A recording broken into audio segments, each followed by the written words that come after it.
All right, so good morning, good afternoon, and good evening, everyone. Why don't we get started? Welcome to SOA Software. My name is Simon Barere, Director of Technology here at SOA Software, based out of Los Angeles, California, our headquarters. And today's webinar is entitled Turbocharge DataPower to Reach Your SOA Goals. And hopefully everyone can hear me and everyone can see the PowerPoint presentation in the WebEx window. If you can't, please, in the chat box, just express your concern either for the PowerPoint or for audio if you're having any issues.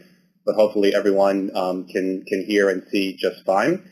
So today's presentation is very exciting. We're talking about DataPower and specifically how to use DataPower as the foundation of your SOA infrastructure. So a lot of folks out there, you know, your existing DataPower users or your new DataPower users, and you're definitely interested in DataPower for a lot of its security and transformation, mediation, and high performance benefits. But maybe you didn't know that DataPower can also be used for SOA. So not only can you use it to solve a lot of your network issues, you can also use it as the foundation for your SOA infrastructure. You can come out with hundreds or even thousands of services across many different business units to expose enterprise services out to your trading partners, and even APIs and mobile moving into the future.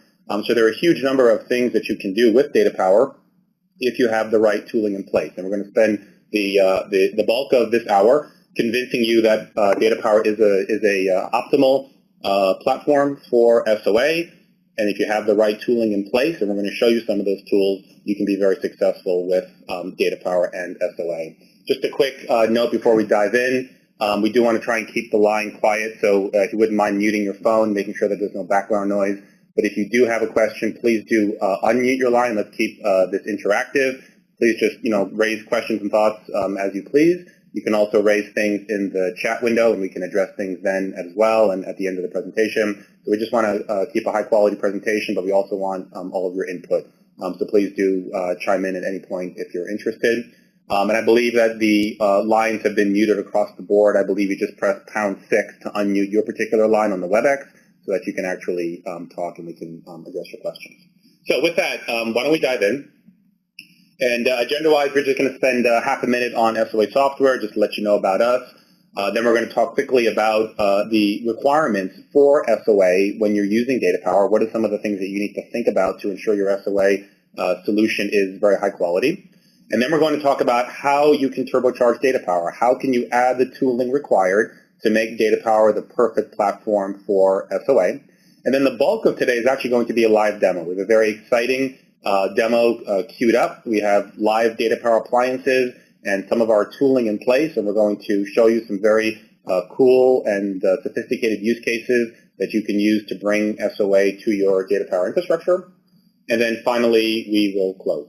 So with that, why don't we dive in and talk a little bit about SOA Software. So we're a Los Angeles-based enterprise software company, been in business for, I guess, around 13 years now. We were recently rated by Gartner very highly in the application services governance space, best vision for API management and best vision for SOA governance. So definitely nice to see the recognition that Gartner and other industry analysts are giving us in terms of the hard work we've been doing to bring SOA to the IBM platform. We've also been doing a lot of fantastic work around API, which is very much a forward-thinking area that we're investing heavily in and helping our customers make progress on. Our offerings are very comprehensive, very well integrated. We give you a huge range of SOA and API features out of box. We're also a IBM business partner. We work very closely with IBM on the DataPower platform and other platforms to ensure that the IBM suite of products, which are extremely powerful for solving all sorts of enterprise problems, can also be used for SOA and API, and that's a huge part of what we're talking about today. And if you want to learn more, please do visit us at www.soa.com. Great website. We have a lot of material there. We have press releases. We have data sheets.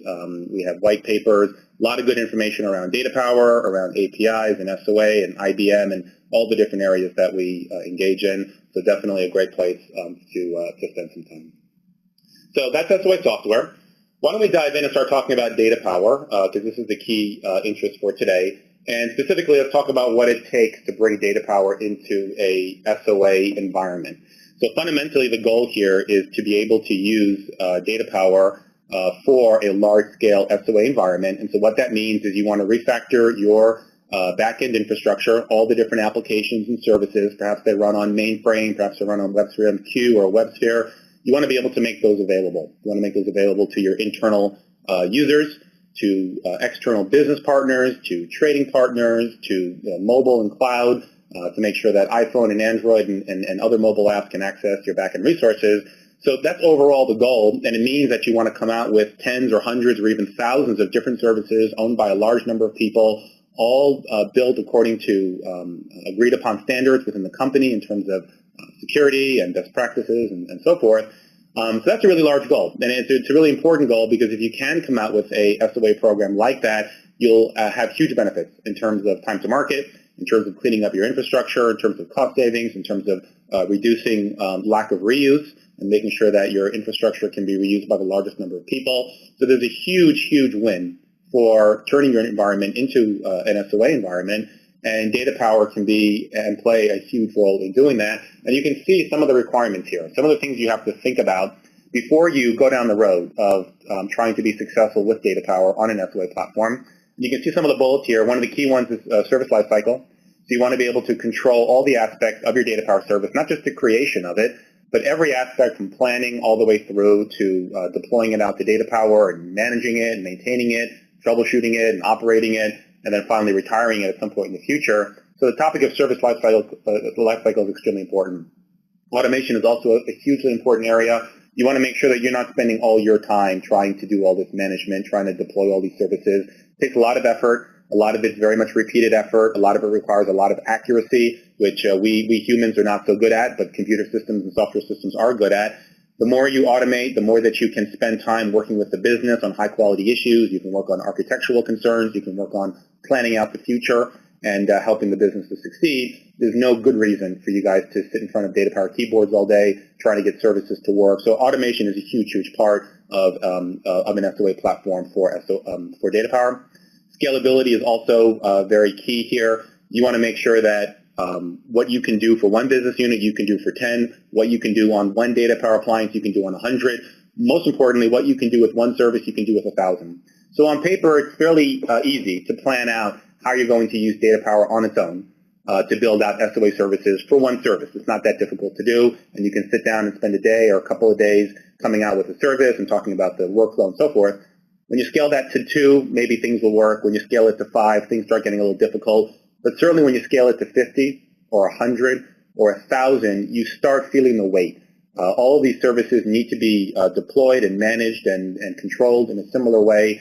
Being able to do that for 1,000 different services, let's say, that's owned by, let's say, 10 different business units or even used by different trading partners and folks out in the cloud, it becomes an extremely difficult proposition, and you get yourself into trouble really quickly. So scalability is a huge issue for SOA adoption on the DataPower platform and something that you're going to want to think about. And finally, you're going to want to make sure all the great SOA features that are the sort of the trademark of SOA are available on your DataPower platform. Things like monitoring, clustering, security, SLAs, and a host of other value-added features. These are things that may not be available to you out of box, may be difficult for you to implement easily. So definitely having access to these features at the tip of your fingertips is really, really important for an SOA program using DataPower. So that gives you an idea of some of the key requirements, some of the key things that you need to think about in terms of SOA on DataPower. Moving on for that, we want to move into this topic of how can you turbocharge DataPower? How can you turn DataPower into a real SOA appliance that can solve all these different problems that we've been talking about? And the way that I want to approach this, you have a couple of slides here. I'm going to kind of walk you through how SOA software can turbocharge your DataPower infrastructure, how we can shift your infrastructure into top gear so that DataPower unleashes all of its power, because we know that they're very, very powerful appliances, but it does take time and effort to expose that power. So I want to walk you through a couple of slides to show you how things change over time. So on this slide here, you can kind of see what a typical DataPower service looks like, an SOA-based service on DataPower. And you can see it has a front and has a back and deals with things like REST and mainframe and HTTP. And it also has a middle. And the middle is a really key part of what happens on DataPower. And essentially what your goal is to use all the rich DataPower features to fill out that middle, to create a live working service that's very rich, that has all the right mediation and security and so forth, So essentially, you're going to go and figure out how to leverage all these great features, things like mediation, AAA for security, transport concerns, transformation, and the list goes on. DataPower has a very rich feature set.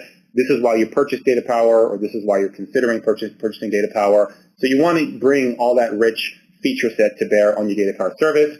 So what are some of the things that you're trying to solve inside your service? Well, you're trying to solve things like monitoring, quality of service, orchestration, security, probably moving into mobile API, if not now, then into the future, dealing with things like mediation. So all these different solutions that you're trying to solve. And, it's important to note here that we're calling these solutions for a reason.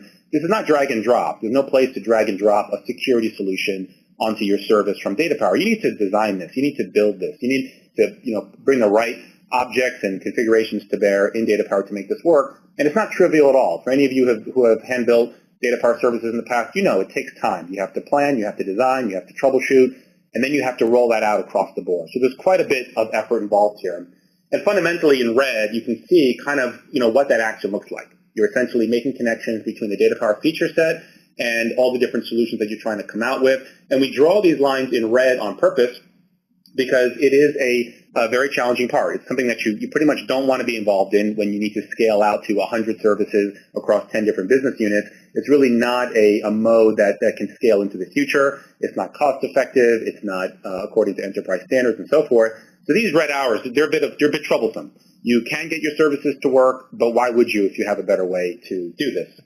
So that's where some of the key questions come into play with this current mode of using DataPower for SOA. Questions like, do you guys have the time and expertise to do this, right? This takes a long time, and it requires very deep DataPower skill. Do you have all of that, and can you scale that out across your plans moving into the future? Is it manageable and cost effective? So this is an important question for folks who are managing budget, trying to figure out what's needed into the future. Is this an easy thing to manage? Do you have full lifecycle support?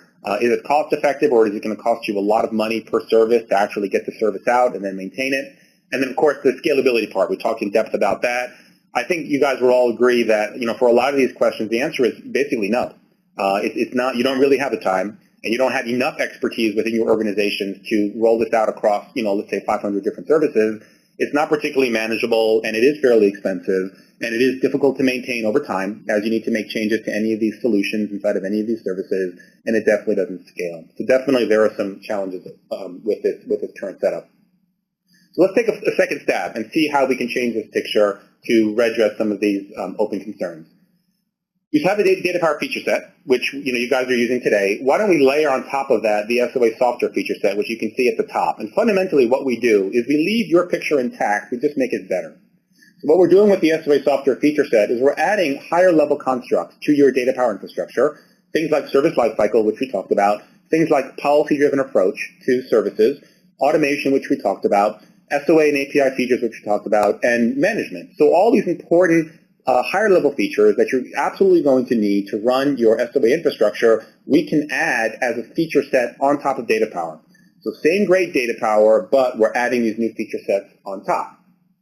And fundamentally, the way this picture works is we're still leveraging the full DataPower feature set to come out with these services. You can still see the red lines in place, even with SOA Software in the picture. But the way that it's changed now is that in green, we are now driving the production of these solutions, these SOA solutions for these services in DataPower. Fundamentally, we let you define at a high level what it is you're trying to solve in terms of monitoring, in terms of security, in terms of mediation, in terms of transformation, in terms of mobile, and so forth.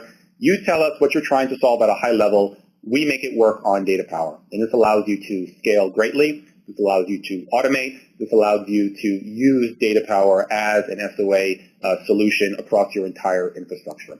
So fundamentally, this is our approach to SOA on DataPower, and it's a very, very effective approach because of our ability to solve a lot of these open challenges that you guys are thinking about today in terms of leveraging DataPower for SOA. And so fundamentally, the picture for you looks a lot like what you're seeing here. A lot of the red hours are gone. They're still there, but we're managing them for you, so you don't have to involve yourself there if you don't want to. And fundamentally, you're seeing the world through a new lens. You're seeing it through SOA Software's lens. And we're going to see our solution in just a moment. You'll see how easy it is for you to define your SOA, define all these different features that you're interested in, and then automatically deploy them out to DataPower. So fundamentally, this is our approach to helping you guys tame your DataPower infrastructure, unlock the power of DataPower, and use DataPower for your SOA infrastructure needs. Are there any thoughts or questions about that so far? Okay, great. So let's keep on going. We're almost done with the slides here. So fundamentally, if we bring the questions back on the table, is this manageable and cost effective? Is this maintainable and scalable? And do we have the time and expertise to do this? I think once you see our demo and learn more about how our product set works, you'll answer absolutely across the board. You can, with using SOA software, it's definitely very easy to manage, extremely cost effective. We can bring down the cost of your DataPower services by a factor of 10 or more. Very easy to maintain over time. You can make changes to your services and have them rolled out very, very quickly. Absolutely scalable. You can run a DataPower infrastructure of 50 appliances. You can run 500 services or 1,000 services. You can roll it out to the entire enterprise, to your trading partners, to the mobile world, to the cloud. Extremely scalable in terms of bringing all of these different pieces to bear on your goals for the future. And then do you have the time and expertise to do this? Absolutely. And you have even more time. Your time is now freed up. You can focus on the future. You can focus on where DataPower is going in terms of its feature set, where your users are going, where your business units are going, and your sponsors, your trading partners, and so forth. This is going to help you to move forward much, much more quickly and with agility and cost effectively to actually realize all of your different SOA goals. So happily, with the SOA software feature set on top of DataPower, you now have a turbocharged DataPower that's going to be very, very effective for solving your organizational problems across the board when it comes to SOA. So hopefully that gives you an idea. We're trying to move quickly here, so we'll move over this slide pretty quickly, but you can kind of see what the future state looks like. We are going to help you to manage the entire life cycle of your DataPower infrastructure, from plan to build to run to share. We don't have time to go into all the details here, but we did talk about a number of these different pieces. But fundamentally, our product set is fully integrated with each other and with DataPower to help you to realize this kind of a ambitious solution on your DataPower platform. So just to wrap things up, the benefits of SOA software for your DataPower infrastructure includes things like fully leveraging DataPower for both SOA and API, so you don't have to want anymore in terms of the SOA features and goals that you're looking for. You can easily manage your entire service lifecycle. You can gain all the functionality you need for SOA and API, and we're actually going to show some of that functionality in the live demo. You can definitely save money. It's a huge, huge win from a budget standpoint. It also allows you to use your resources more effectively, again, work with the business, architect new solutions, roll out new solutions. There's no good sense for you guys to be struggling today with your DataPower infrastructure. You should let a tool set do that for you and let you focus on what's really important, which is the business. And of course, getting back to scalability, consistently bring out large numbers of services. These could be owned by lots of different people. They can have lots of different varying requirements, but they can all be rolled out very efficiently, very cost effectively, with an eye to enterprise standards and so forth. So definitely, as you scale up and you leverage more and more DataPower, we're going to be there with you to ensure that things work properly. So that's about it. Hopefully that gave you an idea of where we're coming from in terms of DataPower and how we can help you guys to start building out your SOA infrastructure. We're going to dive into the demo now, and here are some of the things that we're going to go through. We're going to kick off with some service virtualization to show you how you can use our virtualization technology to deploy services to DataPower. We're then going to show a little bit of monitoring on DataPower. We're going to move into topics of security and contracts, which are very powerful features that will help you to ensure that your DataPower environment is locked down. We're going to talk a little bit about user-defined policy and show you how you can introduce your own custom DataPower configuration within your services. We're going to talk about service promotion and clustering, which is an important topic that you guys struggle with today in terms of how do you make sure that services are consistently rolled out across all of your environments during promotion time and deployment time. We're then going to move into REST, and then we'll show some REST to SOAP. This is a very ambitious agenda, and we have only about 45 minutes now. So we're going to move fast. I really hope we can make it to the end. If we can't, we may end up going over, or we can save this for a future presentation. Definitely a lot to show, a lot of exciting features. So why don't we dive in, and let me share my desktop, and then we can start.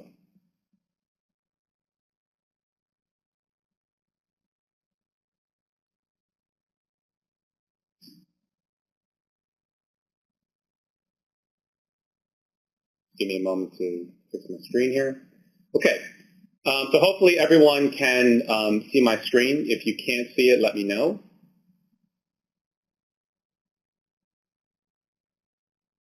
And what you should see on my screen is you should see a web user interface.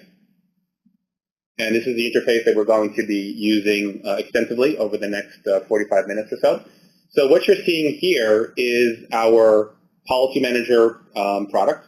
And Policy Manager is a runtime register repository, which means that it's a central place, a central home that you can go to model all of your services. And it's fine-tuned to the needs of runtime and to DataPower. So it understands exactly what it is you're trying to model in terms of your services. And we're going to use this extensively over the next 45 minutes to show you how you can model your DataPower services and how you can roll your DataPower services out and get all the features that you are interested in. And I want to point out a few areas. Now, Policy Manager is a large product, does a lot of different things. I can't possibly show you everything, but I'm going to point out a couple of areas that we're going to be focusing on over the course of the demo as we start getting things working. On the left-hand side here, you have what we call the organization tree. And the organization tree essentially lets you break out your users into organizations. And these could be trading partners, these could be internal groups, and so forth. So this is a great way for you to break down your organization into ownership and let different people own different parts of the SOA infrastructure. And I've created a fictitious company here called SOA Bank. Let's make believe that we're part of SOA Bank. We're a large multinational financial services company, and we have all sorts of business units, things like insurance and mortgages. And we just invested in DataPower. We're very excited about leveraging DataPower for the future of our SOA, but we need help for all the reasons that we talked about earlier. So we're going to talk about how we at SOA Bank can start leveraging SOA software to unlock the power of DataPower for SOA. And within SOA Bank, we're going to be looking at a couple of different organizations here. We have enterprise IT, we have insurance, we have mortgages, and so forth. And essentially within any of these different organizations, you have folks who own them. And then inside of these, you have a bunch of different objects that you use to model your SOA. And that includes areas such as services, which is where you actually model your SOA services. We have contracts where you model what are called security contracts. And we're going to show those a little bit later. Policies are a huge part of what we do at SOA Software. So there's a whole area called policies, and we're going to delve into that quite deeply. And perhaps most importantly, you have containers. And this is where DataPower lives. So we model your SOA as a series of DataPower containers that you represent inside a Policy Manager and that you can use to host your services and understand what's going on inside the world. And for the purposes of today's demonstration, we actually have some DataPower containers, and you can see them down here. And these are actually mapping to live DataPower appliances running on the network. We have XI50 appliances that we're using here. And essentially, we have two different clusters, dev and prod. And if I open up my dev cluster, you can see I have a single DataPower domain here that we're calling DataPower Appliance Dev, and this maps to a single DataPower domain. So fundamentally, what we're doing is we are abstracting the DataPower appliance as a container in Policy Manager, and we're letting you host services on that container that you create within your services categories inside of Policy Manager. So fundamentally, the use of Policy Manager is to model all your services and then host them on DataPower, and then have value-added functionality like monitoring and other feedback inside of Policy Manager. So let me actually show you some of this. So what we're going to do is we're going to open up the service category within this SOA Bank, and we're going to make believe that we have an existing backend service that we're calling SOA Bank Stock Quote SOAP. So this is an example of a SOAP-based stock quote service that SOA Bank uses internally and uses with its trading partners. And it's what you expect. You send a quote to it, a symbol like IBM or Apple, and it will return the latest quote data for that particular symbol. And this is used by different applications in order to add value to those applications.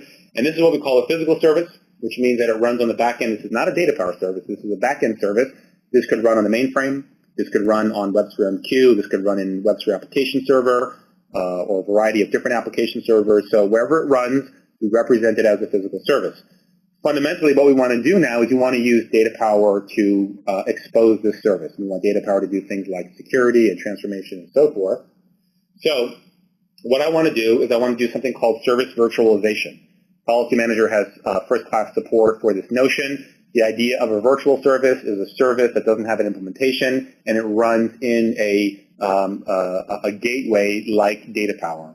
So what I want to do to expose this backend service on DataPower is I want to virtualize it. There's a link on the bottom right here where you can actually see virtualized service. I'm going to click on that link, and it takes me through a wizard, and it asks me what I want to call it. And we'll use a convention here. I can name it whatever I want.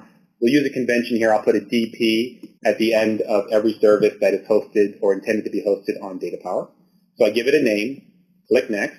I say I want to select a container later, which we'll do in just a moment, and I click Finish. Okay? So this is about all it takes in order to create a new virtual service for DataPower. And there it is represented here, and it fully virtualizes this stock quote service. So essentially, it's like a proxy for this backend service. If you send traffic to DataPower, DataPower will enforce policy, and then it will forward it to the backend. The next thing I want to do is I want to add some value to this service. I want to add some monitoring support. A lot of the ways that we add value to services on DataPower using SOA Software is through policy. Policy is an extremely important concept within Policy Manager, hence the name. What I can do here is I can go to the policy attachments part of this service, and I can actually choose different policies that I want to attach. And these policies are all high-level, declarative, defined policies. You don't have to figure out how to actually do it. We do that for you. You just tell us what you want. I'm going to click on the Manage link, and I'm going to navigate into my SOA Bank organization, and I'm going to find different policies that I'm interested in. And you can see I have a whole bunch of predefined policy that I prepared for this webinar, and we're going to look at these throughout the demo. But I want to start with just one policy, which is called SOA Bank Auditing, and I created this policy for SOA Bank. It is a monitoring policy. It allows us to monitor services on DataPower. All I need to do is select it in order to attach it to a service, and click Apply, and there you have it. It's there, and it's now available. That's about all I want to do for now. So my next step is to host this on DataPower. This is very easy to do. All I need to do is go find the DataPower appliance that I'm interested in. In this case, it is my dev cluster. Okay, so I simply click Host Virtual Service. Okay, so essentially every DataPower container can host 0 or more virtual services, as many as you want. And it takes me through a wizard, and it asks me which service do I want to host. So I'm going to go find this brand new service that I just virtualized, this stock quote service, and I select it. And when I select it, it's going to ask me which front-side handler on DataPower I want to use, and I've defined an HTTPS one for security. So I'm going to choose that one. I click Next, and I need to give a URL on DataPower, so let's just use the service name for now. Click Finish. Okay, and there you have it. The service is now hosted on DataPower, but there's one last step. We also need to deploy it to DataPower. So what I'm going to do is I'm going to switch over to an administrative screen that helps me to control deployment to DataPower, because mind you, we haven't talked to DataPower yet. DataPower is not yet aware that this service needs to be hosted. So I'm going to switch to a second screen here, and this is my administrative screen that allows me to control my DataPower infrastructure. And you can see I have my DataPower appliances defined in the left-hand pane here, and these exactly map to the containers that I have inside of Policy Manager. So I have dev, prod 1, prod 2, okay? Dev, prod 1, prod 2. And so I can now go in here, and I can control the deployment. And as you can see here, I have a sort of a queue that allows me to track which services need to be deployed, and then I have a history of what's actually been deployed. And you can actually see that this new service has just been deployed. So we get instant feedback that we communicated with DataPower, and we get all the results. And you can see over here just a minute ago, we deployed the service, and it was successful. Okay, so that's great news. So fundamentally, we were able to take this service that we defined in about a minute, and we were able to deploy it to DataPower. Now that it's deployed, I should be able to go and call it and get my stock quote result. So what I want to do is go call the service. You can see the URL of this service over here. It's running on my DPO2 DataPower appliance on port 13450. Oh, sorry. On 13450, and here is the access path. This is all defined up front according to everything we went through with our wizard. What I want to do now is I want to go to a client tool. For this demo today, we'll be using SOAP UI, which is just a stand-in for a client. This, you can think of this as your portal or a web app or a mobile device or whatnot. This is going to be our client for today. And what I can do is I can go to my service, and I can queue up my my endpoint. and I can actually, sorry, wrong area. Okay, and I can have my request message, which is my stock quote request for IBM, and you can see I'm going to the exact same place we just talked about, HTTPS 13450 SOA Bank stock quote. Okay, so I think I'm ready to go, and I'm going to send traffic to DataPower. So I click the send button in the top left here, and it's hitting DataPower, and it's giving me a result back.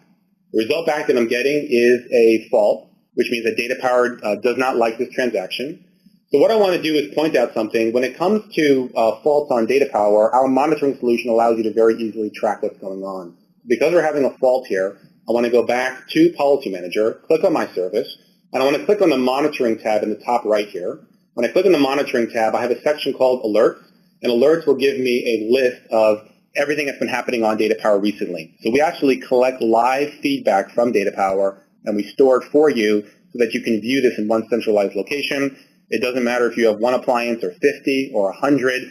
They all wind up here. It's very easy for you to go in and figure out what's going on. So let's look at some of these alerts and see what's going on in DataPower. I'm essentially double-clicking each of these rows, and we're seeing we're getting a AAA authorization failure.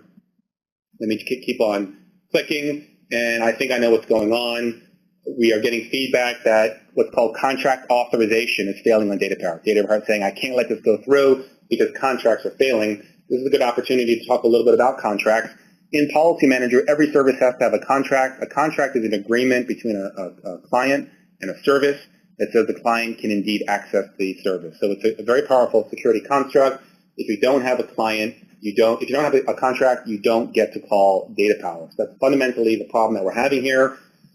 To try and fix this problem, what I want to do is go to my contracts area in Policy Manager. I want to go to one of my existing contracts, and I'm going to add this new service as a member of this contract so that we can actually let traffic go through.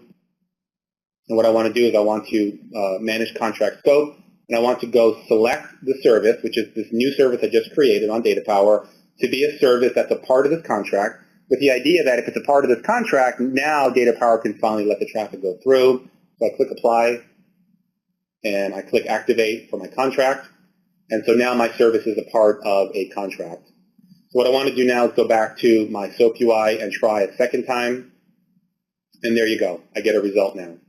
So DataPower let the service transaction go through because contracts are now enabled. It did its policy enforcement. It did its monitoring. It sent the traffic to the back-end system. The back-end system returned $28.99, and DataPower returned the result back to us. So this is actually a really big milestone. We've been working on this service for, I don't know what, maybe 4 or 5 minutes, I suppose. I've also been talking a lot, probably too much. And in that short period of time, we have a fully fledged service running on DataPower. And more than that, we have monitoring enabled. And we have some security as well, which I'm going to show you in just a moment. But to show you the monitoring, if I click on the monitoring tab and I click on the logs, I can actually start seeing some of the message traffic that comes through. I can also see the contract that was involved because we added this SOA Bank anonymous contract.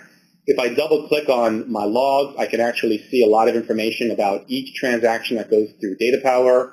I can also go to what's called recorded messages, and I can see the request message that came in to DataPower, and I can see the response that came back out of DataPower. So I'm getting a lot of feedback. And this is all policy driven, so you don't have to enable this, but I'm enabling it for the purposes of the demo, so I get a lot of good insight. Another area that we support is what we call real-time charts, which are live metrics coming in from DataPower. You can see over here, this is where a fault came in. You can see over here, this is where my successful transaction came in. Let me actually go back to SOAP UI. Let me kick off a load test. That's going to start pounding DataPower with traffic. And we should be able to pick up pretty quickly that DataPower is indeed being pounded and is experiencing high TPS throughput. This is all live. So this is live feedback from DataPower that we capture and that we make available to you. If we give this a couple more seconds, we should see some of the feedback starting to come in off the right side. Once again, this red dot represented the contract failure that we saw, and then this guy over here represents the successful transaction. And these guys represent real lows. So this is indicative of what your production environment will look like. On the bottom here, you have the throughput, and on the top here, you have the length of time that transactions are taking. You can see they're taking about, on average, about 7 milliseconds, 8 milliseconds on DataPower, and we're getting very high throughput, 400 transactions per minute, 300 transactions per hit, and so forth. This is very valuable to get a instant touch feel for how busy a service is, and this is broken down by service, so you don't have to go figure out what DataPower is doing based upon its overall CPU. You can actually see it on a per service basis. So let's kill this test, okay, and let's keep moving forward. Before we go in further, are there any questions so far? Okay, good. Hopefully we're not going too fast. Again, we have loads of stuff to show, and I want to try and get through it. If we are going too fast, please just let me know, and we'll slow things down. So the next thing that I want to do is, we have the service running. This is great news. This is very powerful. And we have some monitoring, which is also great news and very rich. Let's now do security and make things interesting. What I want to do now, and by the way, I want to go back, and I wanted to turn off my queue, and I'll show you why later. But what I want to do now is I want to attach some more policy so I can enable security. And essentially what I'm going to do is go back to our policy attachment friend. This is where we modify a lot of behavior because we want to add even more behavior. I'm going to click on Manage, and I'm going to add some more policy. I'm going to add what I'm calling SOA Bank two-way HTTPS authentication policy and two-way HTTPS transport policy. So I simply check these two, and I click Apply. And essentially what these two guys do is they add two-way SSL. And this is a very popular pattern. DataPower folks love using two-way SSL. It's very powerful. DataPower does it very, very well. So I want to show you how we can fully automate two-way SSL. And essentially what these two policies are doing, the first one is requiring that there's two-way SSL. DataPower won't accept transactions without it.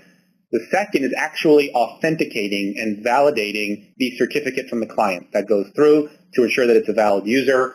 So we have a very nifty way of authenticating and turning a client certificate into an identity that you can then represent inside a policy manager. And this is a good time to talk about our SOA Bank trading partners. This is another organization that represents all the folks that SOA Bank does business with on the outside. This could be third-party mortgage companies or who knows who else. And the reason why we created this is because we want to represent all the different users out in the trading partners in here. And I've done that down here within organization identities. I've created two identities, SOA Bank Trading Partner 01 and SOA Bank Trading Partners 02. And I have enabled certificates for these guys. You can actually manage your full PKI within Policy Manager. So I've created a certificate for this user. And this is a certificate that I'm going to pass into DataPower. And DataPower is going to authenticate that against Policy Manager. And if it succeeds, it's going to use that as a user. One more change that I want to make is I want to stop using this anonymous contract because this lets anyone through. And we don't really want that. We only did that earlier because it was simple. I'm going to remove this service from this contract. And I'm going to save that. And I'm going to enable a different contract, which is called the SOA Bank Trading Partners Contract. And essentially what this says is that the only folks who can use this contract are folks that are inside the SOA Bank Trading Partners organization. So this could be mortgage companies, this could be third-party data companies who feed information into SOA Bank, whoever it may be. And what we want to do is we want to modify this contract to now let this new stock quote service into DataPower. So we essentially select this like we did before for anonymous. So it's now a member, it's now a member of this contract. We click Activate. We click OK. And that's it. That's what I wanted to do. So just to recap, we attached some additional policy to enable two-way SSL. Then we switched contracts because we want a real name contract. We don't want to use an anonymous let everyone through. And that's it. And now what I want to do is go back to my administration screen, and I want to get this change over to DataPower. So I go back, and you can see that we now have a new entry. The administration console is saying that this service is now waiting to be deployed. So this will become our second deployment. And I have control over whether or not it gets deployed by whether or not my queue is stopped or started. Right now it's stopped. This allows me to protect my DataPower infrastructure in case I don't want changes to be represented. So all I need to do here is start my queue. Okay, and you can see it's now started, which means we're going to push services. And you can see we're in the middle of deploying this service to DataPower. It takes a couple of seconds, and it's done. So in 3 seconds, we're able to make this change that added this rich new support for two-way SSL. If I refresh my screen, we can see that it was a successful deployment over to DataPower. Okay, and again, we're strictly working in the dev domain now. We're going to take a look at the cluster a little bit later. So with that all in place, what I'd like to do is I'd like to go back to SOAP UI, and I want to go back to my same client, and I want to send another transaction across. And you can see the service still works. Everything is coming through. And by the way, I should point out that you can see the certificates that are involved. We have the DataPower Appliance Dev, which is the SSL certificate being used on DataPower. And we also have the client cert, which is up here, SOA Bank Trading Partner. So the certificate is being used now, and the transaction is going through. If I go into monitoring, and I click back on logs, and I look at my latest, you can see the contract has now changed. It used to be anonymous, but now we're using a new contract, trading partners. Let me double click on that. And you can see now that we now have a consumer identity authenticated, the local domain SOA Bank Trading Partner. So in the course of processing, DataPower automatically reached out to Policy Manager and asked to authenticate this client cert. Policy Manager authenticated it, told DataPower that it is the SOA Bank Trading Partner. So DataPower let the transaction go through, and then we're now in business, and we now know who the identity is. In the real world, this would be like a mortgage broker or some kind of a third-party company who has a real identity. And if we go to our recorded messages, we're still seeing our messages go through. Okay, so in about another 2 minutes of work, I attached some policy, and in another 4 seconds, we deployed that policy change to DataPower. Now we have brand new functionality. If this is not a big deal for one service, and I think it is a big deal for one service, but if you don't think it's a big deal for one service, think about it for 100 services. If you had 100 services that all needed to do this very same work, think about how easy it would be to simply attach this policy to 100 different services in Policy Manager, see them all get deployed out to DataPower in about a minute, and see all of them up and running, and you get an idea of the power of this way of working with DataPower. Okay, so that shows you the security use case. Before we keep going, any other thoughts or questions so far? Yeah, I have a question.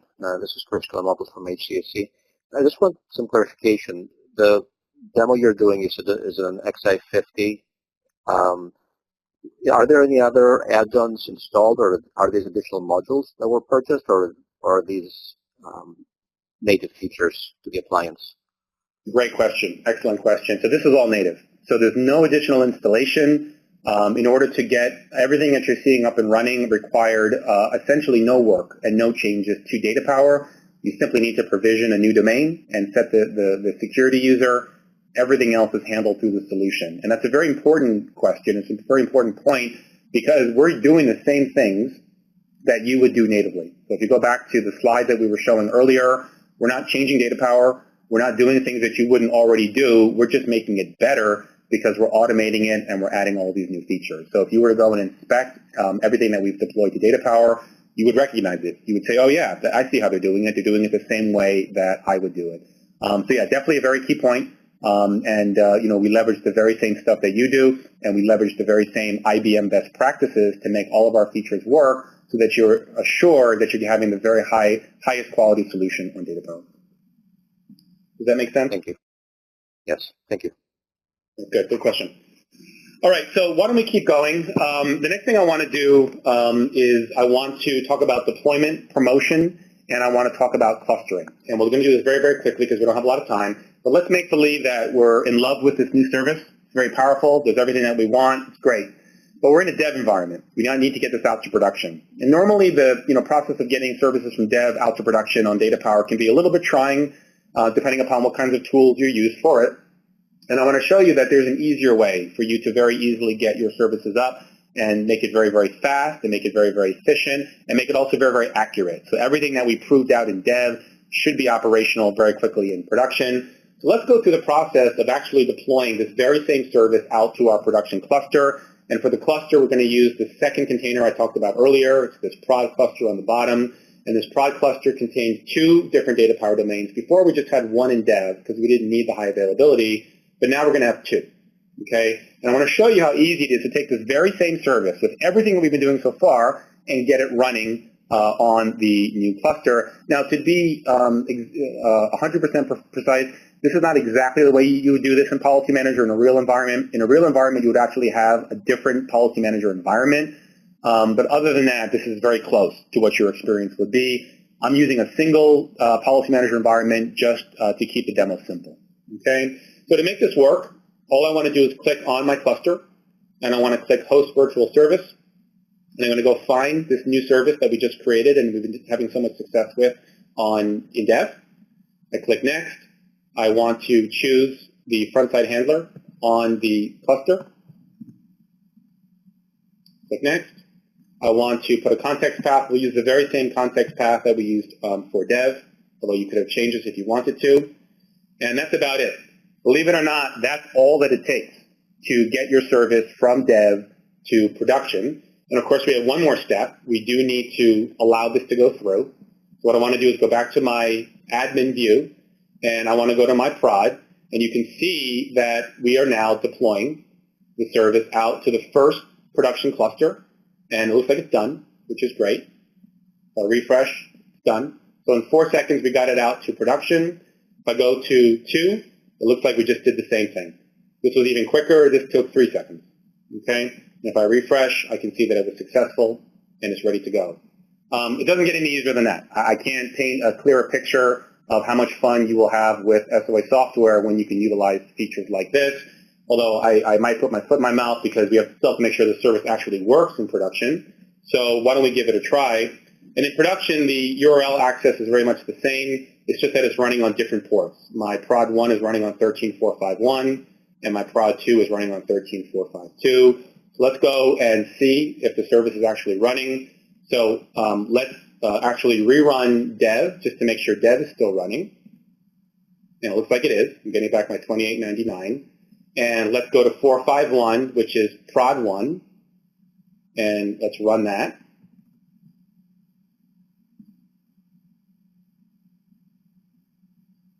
And there you go. It's running on prod 1.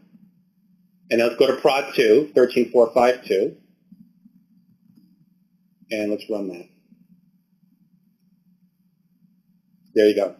So luckily I didn't have to put my foot in my mouth. We fully deployed this sophisticated service out to our production environment.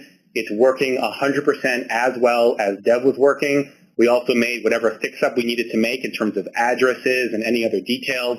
You didn't have to worry about making small changes to your environments and so forth. So this is an amazingly easy way for you to tame your environment. If you had 100 services and you had to promote those today, how long would that take? And how much easier would that be if you were using SOA software? So, definitely promotion is a huge point here, as is clustering. And this was a cluster of 2. If you needed a cluster of 4, not a problem. It'll be the same amount of time. If you had a cluster of 4 and 2 were in one data center and another were in another data center, it doesn't take any more time. It doesn't really matter how complex your environment is. We'll tame it for you, and we'll make sure that your services run the first time, every time, exactly as you plan, starting in your development environment. Okay, one last thing that I want to do with this service before we move on to some other topics is I wanted to show you guys how you can make use of your own custom policy. Because some of you may be wondering and saying to yourself that, this is all great, but what if I had to do very special things on DataPower that I'm doing today, sophisticated AAA policy or very specialized things that are very custom to my environment? How do I enable those as well? So that's a great question, and I want to show you how you can do that. To show you, I want to go back to my policy. And by the way, let me turn off my queues. I have a little bit more control here. And what I want to do is I want to start using a new policy that's called SOA Bank Add Date Header Policy. And this is an example of what we call user-defined DataPower policy. And let me go and explain to you how this works. I put a couple of what are called record components in this policy just so I can view message content as the transaction flows through DataPower to see how it gets modified. You wouldn't normally do this in production, but this will be good for demo. But the key piece here is that I'm using this thing called user-defined DataPower policy component, and I'm using it both on the request and on the response of DataPower. This request configuration maps to the request rule on DataPower. The response maps to the response rule. And if I double-click on this component, I can actually bring in real DataPower configuration. So I can go and browse in my browser to some DataPower export, and this could be some zip file that contains whatever you want. It could be AAA policy. It could be very sophisticated transformation. It could be some very custom things that you're doing. And once I import it in, Policy Manager is going to show me the content. This should look pretty familiar to folks who use DataPower on a daily basis. This is essentially an export directly from DataPower. You don't have to modify it at all. Just give us what you have, and we'll bring it in, and we will store it. So what I'm doing today is I'm going to show something called Add Date Header. This is my own custom DataPower policy. And essentially what it does is it injects a date header into my SOAP header. So not that exciting. Your own things, I'm sure, are much more exciting, but this just gives you an idea of how you can do virtually anything on DataPower. So I've added this date header to both my request and to my response. And all I need to do is go back to my service, and I want to attach it so that I can now include my custom functionality on the DataPower appliance. So I go back to our friend policy attachment. I choose this policy. I click Apply. And by the way, sorry, let me quickly turn off my queues again. Keep forgetting to turn off my queues. I want to turn them off just so I have a little bit more control. Looks like I was too late. Automatically, we're deploying out to cluster node 2. We should be deploying, or we're waiting on cluster node 1, and we are waiting on dev. So of course, because this changes all 3 environments, we have to redeploy. What I want to do is now turn on my queue. And that's going to deploy everything we saw before, plus this new custom policy to DataPower. And hopefully we'll get all the benefits from earlier, and we'll get this new custom. And we can see it's done in 5 seconds. We go back to our other nodes. Actually, let's turn on node 1 again. And let's wait for this guy to deploy.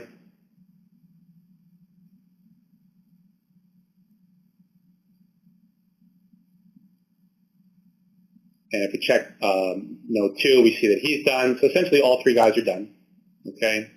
And I think we're ready to go. So with this new policy in place, I should be able to call all 3, and they should all now have a custom DataPower configuration that adds a date header to the messages. Let's try node 1. Let's try dev. And you can see the message is pretty much the same, but now magically we have an SOA date header with the current date, 10:55:18. If I send a second transaction, this gets updated, 10:55:29. Okay? So we've now pushed out straight to all of our DataPower nodes, everything that was needed. If I go back to Policy Manager and go back to monitoring, you can also see how the message is being changed on DataPower. Let me just go to my latest log. And if I go to my actual logs, you can see I have a lot more log information. I have the message before the date header, and then I have the message after, and you can see it's now been injected for the back end. And then on the response, I have my response before, and I have it after. That's really, really powerful. And you can now define your policy, bring it into Policy Manager, share it with as many services as you want. We'll take care of pushing it out in 6 seconds to every DataPower appliance that has this service, that's using the service and that's using this policy. So a very, very powerful way for you to include virtually anything you want in your DataPower service. So that wraps up our stock quote side. Any thoughts there before we move on? Actually, this is Shuman from HCSC. I have a quick question. What I would like to know, how much, basically the monitoring stuff that you just have shown, is it possible for showing the memory usage and CPU usage for a particular operations? Sure, that's a great question. We don't have breakdowns per CPU, per memory. DataPower doesn't provide that information. And in general, we don't strive to monitor and manage low-level appliance aspects, things like memory usage and CPU and so forth. Remember, we're using SOA software to turbocharge DataPower for SOA. So we're very, very service-centric. A lot of tools out there that you can use to monitor these lower-level aspects. But the area that we're solving for you is the ability to monitor at the service level, that you have a bird's eye view of exactly what's happening per service. No, that's fine. So in the service level, the operations that you are calling when the request is coming through the DataPower flow is using some kind of memory. In the service level also, can this tool show that memory usage for that operation? Sure, that's a good question. So no, it does not show that. So we do not attach things like CPU and memory. Generally, that information is not available from DataPower, so there's really no way to say exactly how much CPU a particular service is consuming. No, but what about the memory? I think you were talking about XI50 device, right? So right now in HCSC we use XI52, and I can see that each of the service that can show us that what kind of memory usage that is using in the past 1 minute or 10 minutes or like that. So Sure. is this tool capturing those information for XI52 if we integrate with XI52 devices? Sure. So no, we do not capture that information, and normally the best route there is to use some of the existing tools from IBM and others in order to monitor those lower level aspects. So we definitely don't capture per memory or CPU information for each service. Oh, okay. Okay. Thank you. It's a great question. It's a good question. But just bear in mind that we are very focused at the service level and not so much on the lower level management. Actually, I joined a little bit late, maybe 5-10 minutes back. So what other special features that it provides in the service level? I just saw your last slide that you show that it can add the header dynamically from this policy manager tool to the existing flow and deploy it, right? So what I understood from the discussion that I heard for last few minutes, that it could be used, this tool can be used for promoting a flow from environment to environment easily. But what other features this tool provides? Can you just give me a quick summary? Sure, absolutely. So we provide a wealth of features across the board. Virtually anything that you want to do in an SOA service on DataPower, we can help you with. That includes things like monitoring, clustering, many different types of security. We support orchestration, we support transformation, we support mediation, we support REST-based services and SOAP-based services. So really, virtually anything you're trying to do in an SOA context, we can support you. Now, consider a case like for promoting from one environment, a dev environment, we are promoting a MQ flow, which has different queue names in dev environment, and in test or prod, it is going to be different queue names. So can we use this tool to automatically pick up those queue names, or how can you do that? Absolutely. We provide support for that as well. Unfortunately, we're not too much time to go into all these different features, and I really need to move on. But yes, we can do that, and we can also definitely talk more offline about all your different use cases. So just think of us as the solution that will let you do virtually anything you need to do on DataPower in terms of SOA, and we can definitely talk offline and explain how for all your different scenarios. Okay. Thank you. But great questions, and we'll continue to talk. All right, it is the top of the hour, and we got through a lot, which is great. There are a lot more things that I still want to show, so I realize that some folks may have to drop, but I think it might be worth it to keep going here. So what I'd love to do is, if you guys do need to drop, no worries, and we can talk offline on some of the areas that I'm not able to show you right now. But for those who can stay, please do stay. We have a lot of exciting stuff. We're going to move into REST. But this is a great breaking point if you have to go, because we're essentially finished with a lot of the SOAP stuff, and we're going to start talking about REST now. So with that, and by the way, from a time standpoint, probably I'll need another 15 minutes to get through everything. So I do appreciate if you're able to stay. I do appreciate your ability to take out extra time. So what I want to do here now is, you guys have seen a lot in terms of SOAP, and what I want to do is just move into REST. REST is a new exciting area for all of you guys and for the industry. REST is starting to be adopted in a big way, and we support REST in a very big way. We make REST services very easy on DataPower. Today, you might spend quite a bit of time futzing around with the multi-protocol gateway in order to get REST services to work and mapping URLs and so forth. We do this very easily. Your experience is basically the same as SOAP, and I want to show you some of that now. And so we're going to walk through two things. We're going to walk through a basic REST service, and then we're going to walk through a REST to SOAP. So two very exciting topics. So why don't we dive in? And again, we'll try to move quickly so we can get to the end here. So the first thing I want to do is I want to start working with another service here. We were working with this SOAP service down here. Now let's work with this REST service. The difference between a REST service and a SOAP service in Policy Manager is essentially its interface. So in terms of the overall service experience, it's going to look very similar. If I go to my Operations tab, you can see the operations look a little bit different. I have things like get account details and put account details. So these are mapping to the HTTP verbs, get and post and put and delete and so forth. But that's really the only difference. Other than that, your experience working with REST is very similar to working with SOAP, and all the things that we discussed about for SOAP in PM, in Policy Manager, really do apply to REST. So, you're not going to have to learn some new thing in order to get REST working. So what I want to do is something very similar to what we've done with SOAP. I want to take my physical service, and I want to virtualize it on DataPower. This is exactly what we did before with SOAP. So I want to click on Virtualize Service. And just like before, we'll use the pattern of DP for the name, meaning that it will be deployed to DataPower. I click Next, select Container Later, click Finish. And congratulations, we have a brand new REST service. Very, very easy to virtualize on DataPower. And what I want to do now is I want to do something similar to what I did with SOAP. I want to add some policy. And we'll fast forward this, and we'll get cut straight to the chase in terms of security.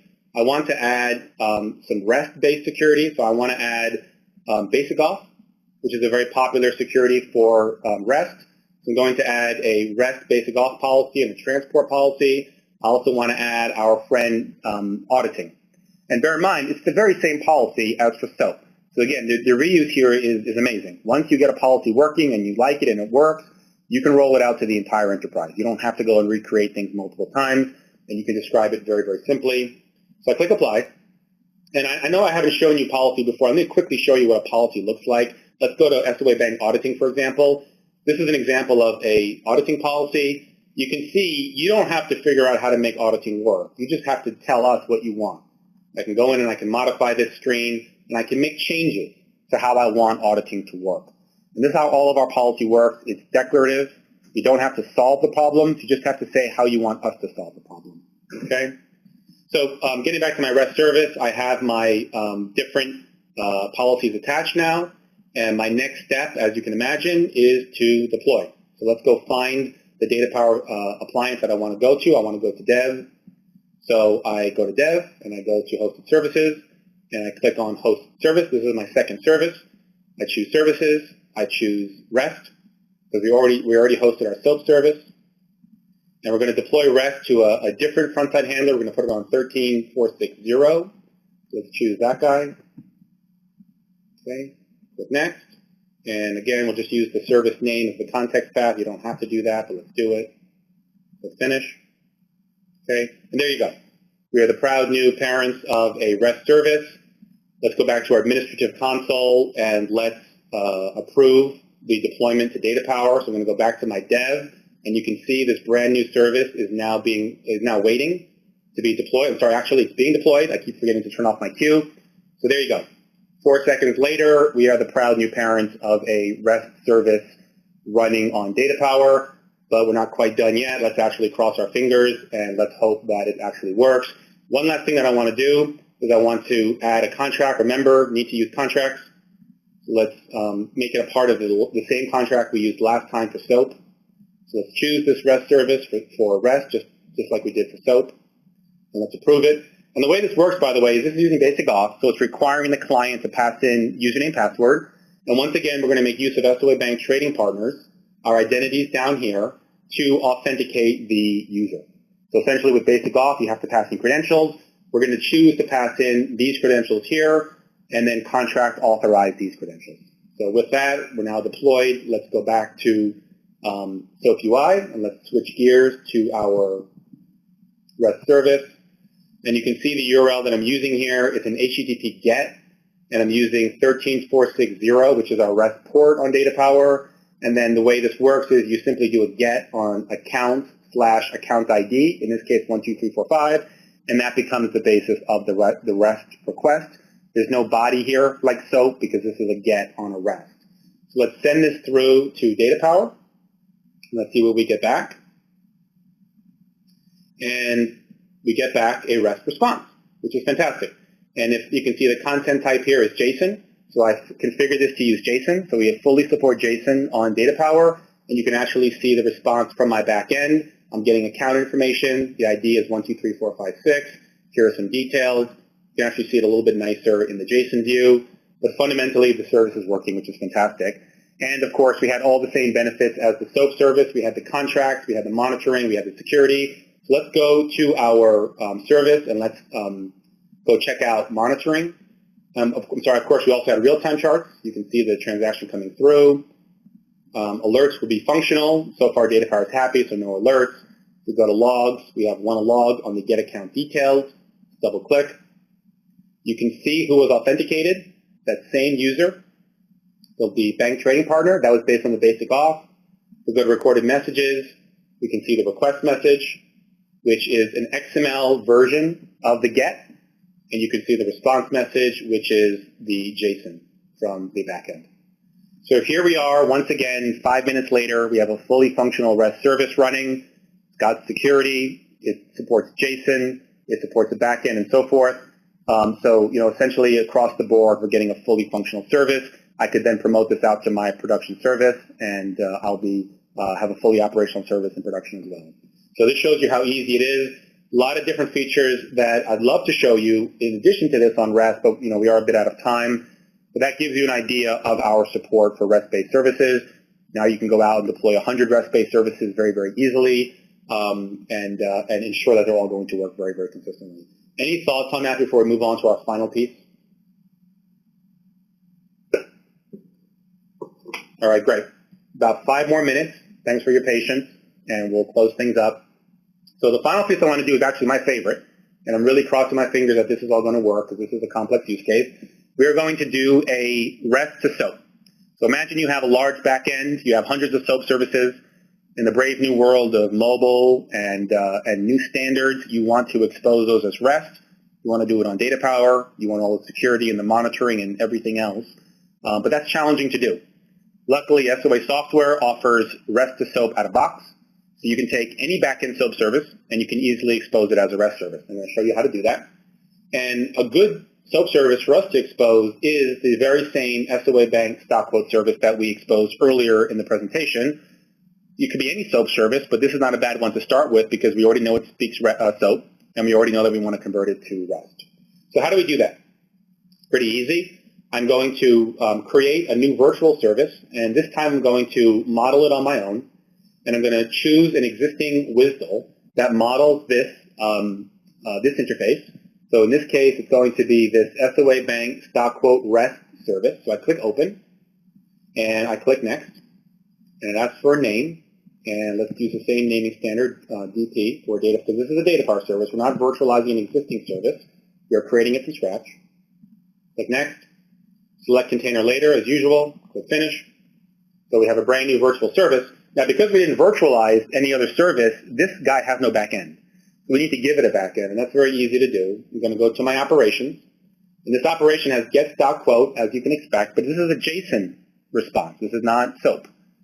But there's a get stock quote response. I click in there, and then I have a routing section of my service. I click Modify, and now I can choose any service that I want DataPower to route to on the back end.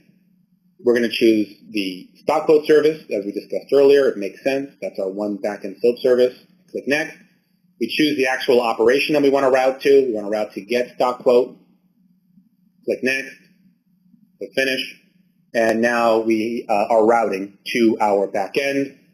Like usual, I want to do policies. Let's go open up our policy friend, and why don't we just attach our auditing. We'll leave security out for now to keep it simple. So I'm only attaching auditing. And of course, we need to do contracts like usual. So let's go back to we'll do anonymous because we're not doing any security, but normally you would have security. You'd have basic auth or OAuth or whatever it is that you need. And I want to manage contract scope. I want to go in and I want to choose this new REST service. Okay, so now he is a part. And then one more thing that I want to do is I want to add a transformation. We haven't talked about transformations yet, so this is a good opportunity. I'm sorry, I didn't do this right. This is not my service. That's the back end. Manage contract scope. And I want my DataPower service to be part, not the back end. Activate contract. And the last piece is my policy. I do want to transform my request. Because remember, my request is going to be a get, the REST get. But it needs to become a SOAP. Now, we automatically take care of making it SOAP, but you do have to format as an XML document that matches your SOAP schema. So all I need to do is go to my policy, and I've actually created a transformation that I want to use. It's a very simple transformation. It's right over here. I'm calling it SOA Bank stock quote REST to SOAP transform. I'll actually show you what the transform looks like. We're using something called a data transformation component. This is your ability to add any type of transformation to DataPower. I'm going to double click on it, and you can actually see the content. Content is very simple. We're simply putting out an XML document, and we are extracting the stock quote symbol from the REST request. Okay? So fundamentally, we're transforming a REST GET into a message that's ready for SOAP. Okay? I'll also put some monitoring in place because I want to monitor and see the result of the transformation. We wouldn't normally do this in production, but we're going to do it here. So now all I want to do is take this policy, and I want to attach it to my REST service in DataPower. So I'm going to go find it and attach it. There you go. Click apply. And that's it. I'm pretty much done. Last step, like usual, is to find the DataPower infrastructure that I want to host this on. Let's start in dev. This will be our third service. Host on DataPower. Choose my REST service. Sorry, stock quote REST, the middle one. Click next. You guys have seen this before, so I think this is pretty clear. I want to choose my REST frontside handler, 13460. Click next. We'll use the same location as the name. Click finish. By the way, this is also showing you how easy it is for you to host multiple REST services on the same DataPower port, which is always a good thing. So there you go. I now have it. If I switch back to my admin console, you can see that we're now deploying to dev. And 4 seconds later, we're done. So we have our brand new REST to SOAP service running on DataPower. The last step is to actually see it working. So let's go back to SOAP UI. And this is a complex service. So I'm really crossing my fingers here that this will work. But let's go to our third part of SOAP UI. That's this middle guy, stock quote REST. Click on the request. And I'm going to use a very similar URL as we used before, but now it has stock quote / IBM to get the stock quote for IBM. Let's click send. Okay. And we're getting an error. Let me try this one more time. And another error. Let's quickly see if we can troubleshoot. I don't want to burn too much time on this. But let's see if we can figure out what's going on here. We can use the alerting features to try and understand. You can see we have some recent alerts here. So let's quickly go through this.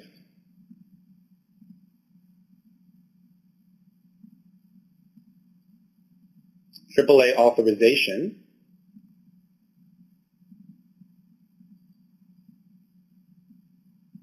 And it looks like we're having contract issues. Let's go back and double check our contracts. This should be included. Oh, I think I put the wrong contract. Let's try and modify this. Manage contract scope.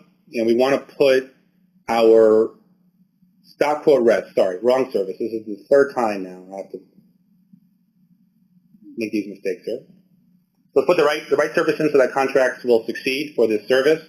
Let's now go back to SOAP UI, drive it through, and there you go. It's now running. And you can see we're getting a JSON response back, even though we're going to a SOAP service.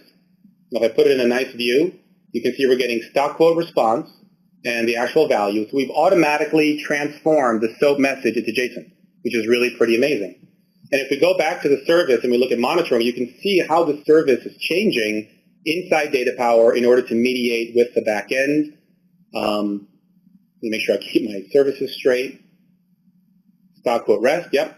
Let's go, and you see we have the anonymous contract. If I double click, you can see we have a bunch of messages here. We have the message that came in, and then we transformed it, and you can see we transformed the GET into a SOAP, a message ready for SOAP. Then we wrapped it in SOAP. Then we sent it to the very same back end that we used earlier in the day. Then we got the response back, and the response is XML, as you can see, and we automatically transformed XML into JSON. So this is an example of mediation. Very happy that it actually works on the call. This is extremely powerful. So you can imagine, once again, you have 100 SOAP backend services. Your boss is asking you to expose those as REST for the iPhone and Android world, and you need to do it in a month. Ask yourself how quickly you can do it with SOA Software. You can probably do it not in a month. You can probably do it in a couple of days if you needed to. So extremely powerful pattern. This is only one of many patterns that we support, but it shows you how easily you can solve your different problems on DataPower, regardless of REST or SOA. So that pretty much concludes the demo. Let me quickly go back to the WebEx if I can. And let's just close things out, and then we can do questions. Hopefully everyone can see the screen. So hopefully this is very useful for everyone. We showed a lot of very powerful use cases. We showed you how you can use SOA software to use DataPower for SOA. We're going to have some exciting additional webinars coming up, topics such as orchestration, Web3MQ, Systems mainframe, API management and OAuth, advanced security patterns, remediation. So a lot more to come in the coming months where we want to show with you even more of what we can do. This only scratches the surface. So definitely stay tuned and look forward to those upcoming webinars. And that's pretty much it. So, do visit us at SOA.com. Also have my email here, simon.barere@SOA.com if you want to reach out directly. But it was definitely very nice chatting with everyone and hope you got a lot out of it. Why don't we just close with any questions and thoughts, and then we can finally wrap up. So are there any questions here? Yes. Hi. Yeah, go ahead. My name is Augie from New York Presbyterian Hospital, and I want to ask if how long does it take to train a person on your solution? Great question. We have training programs that are short as a couple of days. So fundamentally, the training program includes how do you use Policy Manager to do a lot of the things that I'm showing today? How do you work with virtualization and policy? As you can see, it's pretty straightforward. Everything that I've been doing today is basically what you will be doing and nothing more. There's nothing else missing in terms of what it takes to get up and running. And then there will be some amount of training on our Policy Manager for DataPower product, which is what's driving a lot of this. So, literally within a couple of days, you can get up and running and start being successful in your environment. What form of training is available? In person, online? Sure. We offer a number of we offer a number of different types of training programs, so both of those are options. We can do training over things like WebEx and in person. Why don't you reach out and we can give you full details in terms of what's available. Okay, thank you. Okay, there's I see a question in the WebEx. Are there guidelines or formula for performance and capacity planning so that we can use the tool to orchestrate services for business processes and balance workload? So a lot of great questions there.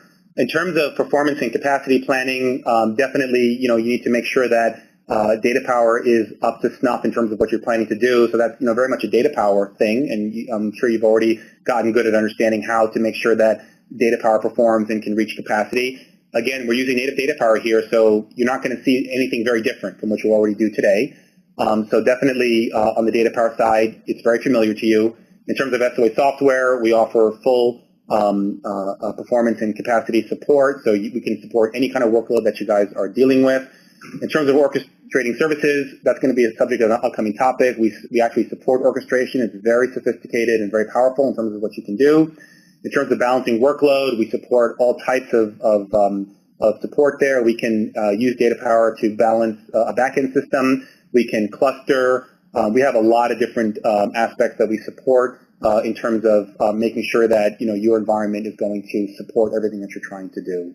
So a lot of great questions there. I hope I answered all of them. If not, please chime in on the call. Any other thoughts or questions? I have a question. I see a lot of governance in here. How does this work with WSRR, for example?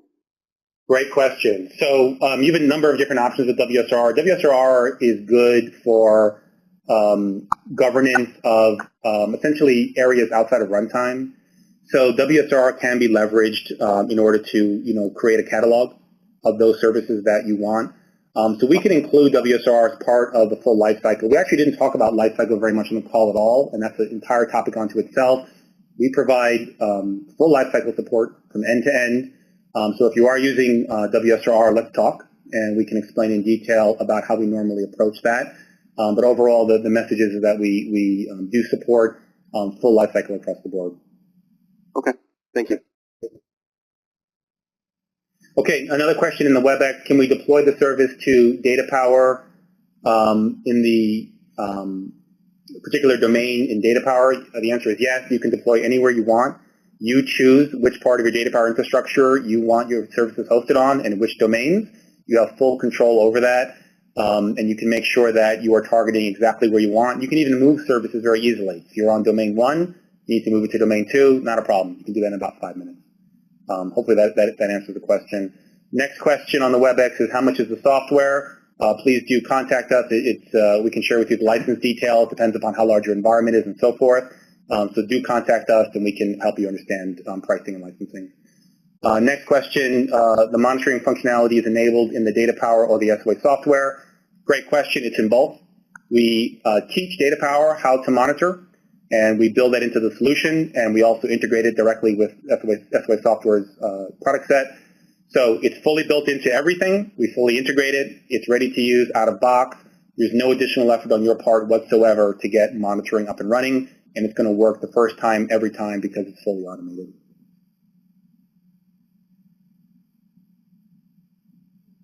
Okay, other questions?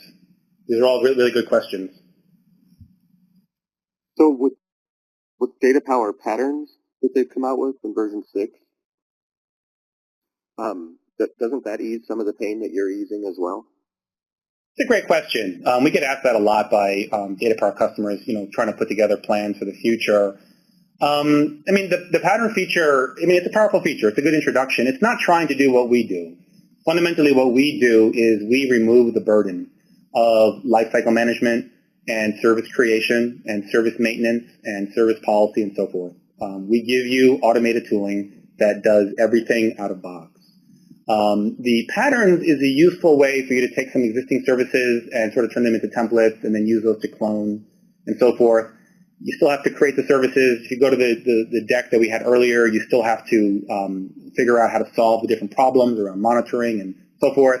You still have to figure out clustering. So fundamentally, the DataPower patterns feature is not going to solve these problems, but it could be useful for you in your environment. So I do think it's a pretty good feature, but it's definitely not trying to solve these issues here. Does that help? Yeah, and I realize your patterns on huge steroids.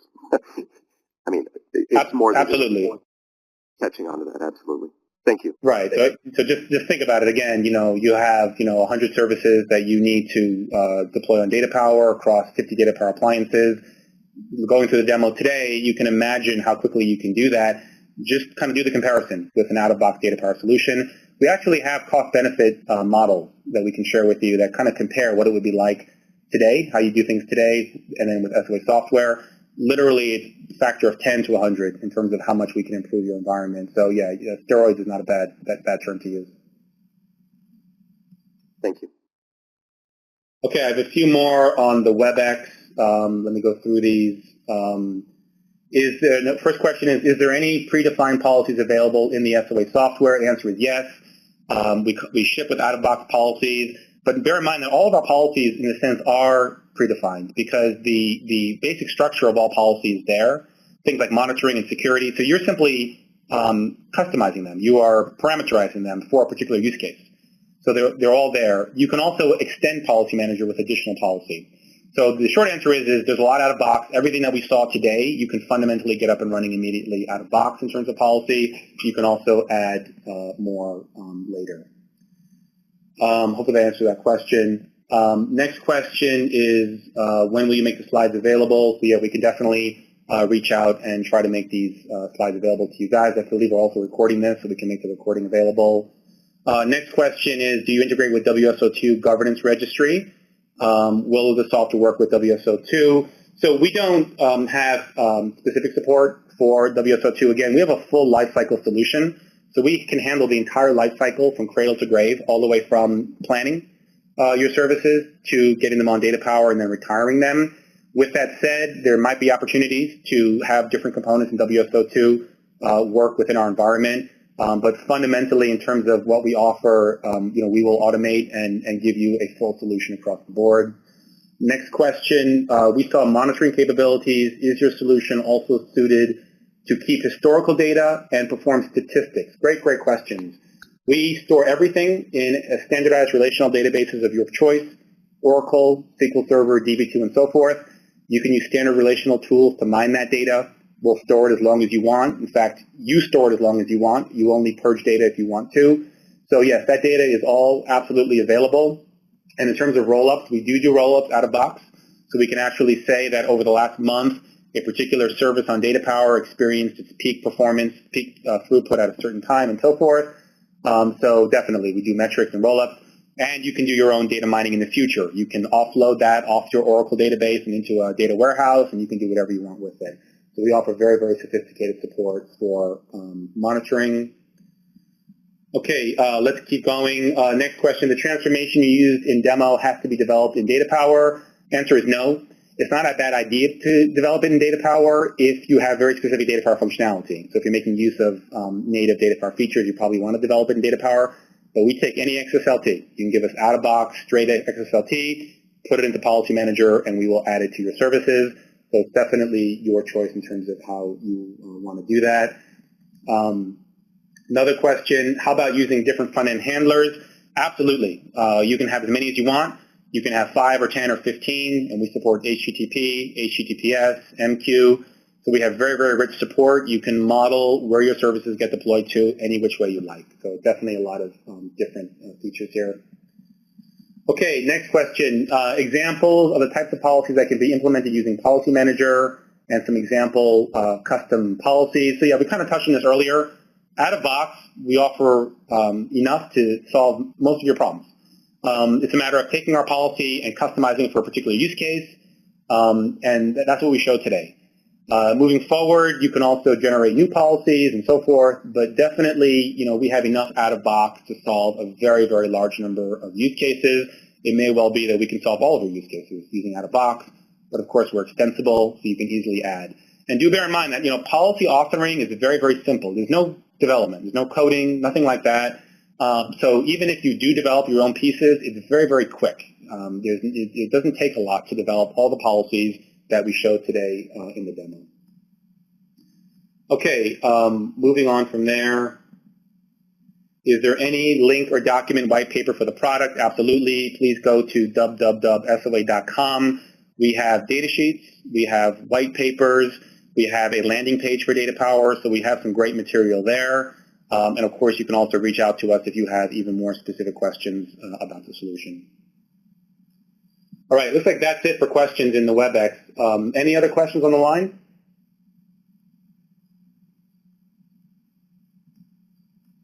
All right, fantastic. So I guess we can close from here. And just wanted to thank everyone for your time. Those who stayed over, really appreciate taking time out of your busy schedules to stay with us. I hope it was worth it, seeing all the cool REST functionality. We are a half an hour over, so it's really great for those who stuck behind. So I'd like to thank you again. You have our address, SOA.com. You have my email, simon.barere@SOA.com, so please do feel free to reach out to us. Other than that, hopefully this was very useful for you, and you got an idea of how SOA Software can help you to utilize DataPower for SOA.